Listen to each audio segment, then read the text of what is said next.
يا ربنا اعترفنا بأننا اقترفنا Aku menggenggam tasbihku dan kamu menggenggam salibmu. Di saat aku beribadah ke Istiqlal, namun engkau ke katedral. Di saat bioku tertulis Allah Subhanahu wa taala dan biomu tertulis Yesus Kristus. Di saat aku mengucap assalamualaikum dan kamu mengucap salam. Di saat aku mengeja Al-Quran dan kamu mengeja Alkitabmu. Kita berbeda saat memanggil nama Tuhan. Tentang aku yang menengadakan tangan dan kau yang melipatkan tangan saat berdoa. Aku, kamu, kita. Bukan Istiqlal dan katedral yang ditakdirkan berdiri berhadapan dengan perbedaan namun tetap harmonis. Andai saja mereka memiliki nyawa, apa tidak mungkin mereka saling mencintai dan menghormati antara satu dan yang lainnya. Terima kasih. Salam. Assalamualaikum warahmatullahi wabarakatuh.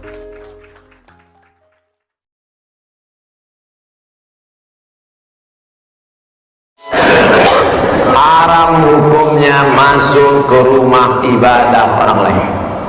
Haram. Saya tak nonton film ini sampai habis, baru menengok trailernya. Tapi di dalam itu yang bisa saya komentari, pertama masuk ke rumah ibadah, karena Nabi tak mau masuk ke dalam tempat fihi surah wa tamathil, kalau di dalam itu ada patung berhala. Maka dalam Islam mazhab Syafi'i mengharamkan masuk ke dalam rumah ibadah di dalamnya ada berhala. Mazhab Syafi'i. Kita pakai mazhab apa? Mazhab Syafi'i. Dua, tentang masalah laki-laki perempuan berdua-duaan tak mahram. Kenapa? La yakhluwanna rajulun ma'a mar'atin illa ma'azi mahramin.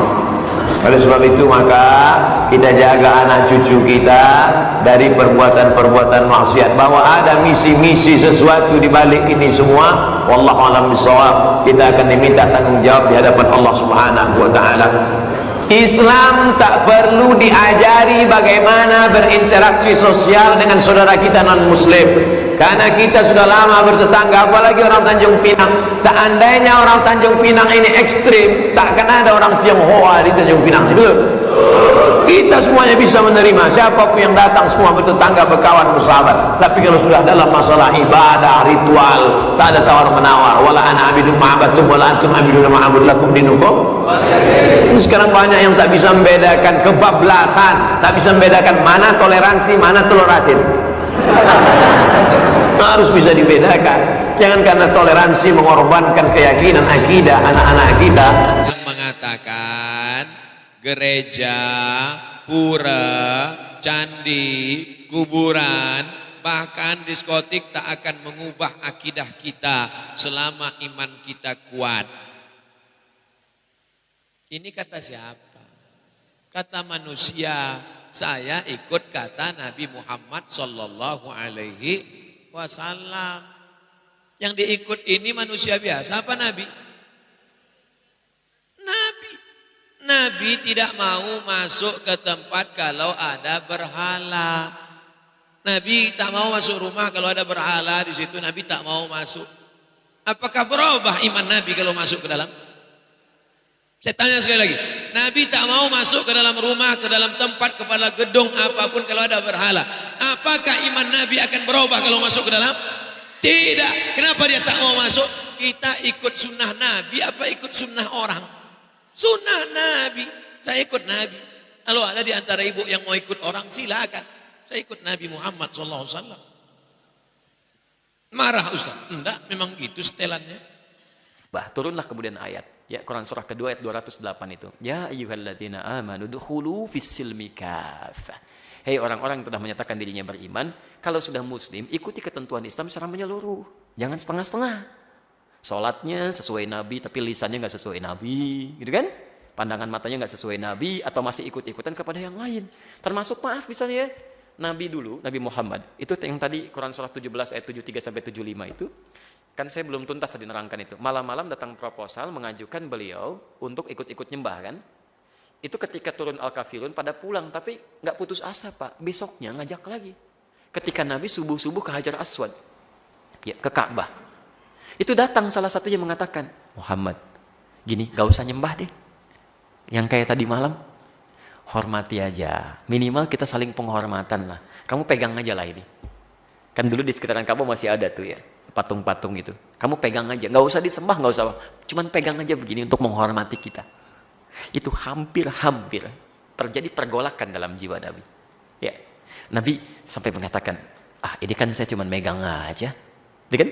Dalam jiwanya itu, cuman megang aja, tidak akan berpengaruh apa-apa. Dengan seperti itu justru nanti saya akan lebih lapang ibadahnya.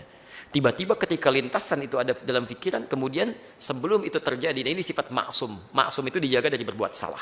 Turunlah wahyu di Quran surah 17 ayat 73 sampai 75 itu. Wa in kadu la yaftinunnaka 'anil ladzi auhayna ilaika ghairah. Hampir-hampir ya ada orang yang bisa mempelesetkan engkau untuk berpaling dari tuntunan wahyu kami. Itu hampir-hampir sampai kemudian turun ayat itu. Sampai mengatakan jangan sampai tersentuh, kalau itu kejadian akan ditimpakan dhi'fal hayati wa dhi'fal mamat. Siksa berdua kali lipat. Nyentuh aja nggak boleh, apalagi bersih-bersih. Itu ada anak-anak pakai kerudung, anak-anak SD, anak-anak SMP, diminta bersih-bersih tempat ibadah orang lain. Allah, dosanya banyak itu. Tolong anak cucu kami jangan dibawa seperti itu ya. Tolong jangan dipelesetkan itu. Kalau Anda mau ingkar aja sendirian, jangan ngajak-ngajak orang lain. Itu pun kami doakan supaya bertobat itu kan. Jadi tolong jangan mengajak kemaksiatan. Kalau nggak paham agama, berkonsultasi. Jangan mengajak orang lain melakukan kesalahan yang fatal. Itu kasihan anak-anak pakai kerudung, masih SD, ada yang SMP, dibawa ngelap-ngelap tempat ibadah orang. Nabi aja megang, nggak boleh, Anda bersih-bersihin. Itu fatal itu. Dan kalau sekampung sudah dibegitukan, itu bahaya itu. Bahaya itu ya. Harus diingatkan ya, ulama-ulama setempat mesti mengingatkan itu, mesti mengingatkan dan sebagainya ya. Jadi jangan sampai kebaikan-kebaikan dunia mengalahkan nilai-nilai akhirat. Itu fitnah paling besar itu. Ujian terberat itu. Ujian terberat itu datang dari orang baik yang menyimpang, itu paling berat. Ya, orang yang kelihatan baik tapi menyimpang itu paling berat.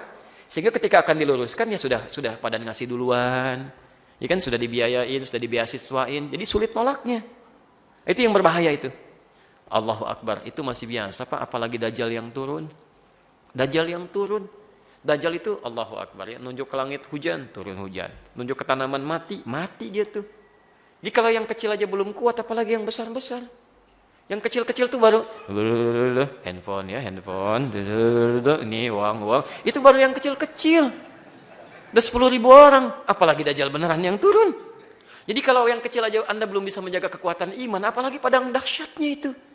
Hati-hati. Ayo keluarga dibina dengan baik ya. Tuntunan Rasul itu dilihat. Makanya lakad. Jangan pernah ragu dengan tuntunan Rasulullah SAW. Ya Nabi dulu aja nggak ragu gitu kan. Itu baru 2 kalimat tuh lakad. Hadisnya belum dibaca. Itu baru ayatnya tuh. Ya, baik.